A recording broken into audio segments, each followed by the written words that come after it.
This is how you start your chunky knit blanket.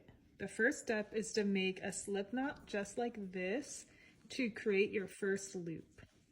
Now that you have your first loop, what you're going to want to do is pull the working yarn through that first loop, through the bottom.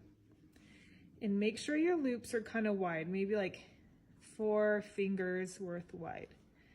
And you're just going to keep doing that. This is making your first chain for your blanket.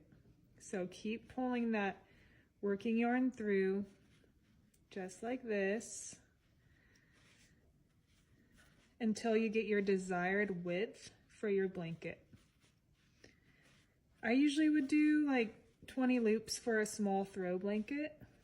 For this example, I haven't been counting, so I don't know how wide I'm making it, but I'm just gonna make it this wide just to show you. Okay, so my first chain is done. It's beautiful. Now, once you get to the end, what you're going to want to do is pull the working yarn through again, but now go up instead of to the side. And then you see these little humps on top. You're going to bring your working yarn through each one of these humps till you get to the other side. So I'm going to show you how I do that. And keep these loops a little bit smaller than your original chain loops. It's important to keep the size of all your loops consistent so that your blanket stays the same size throughout.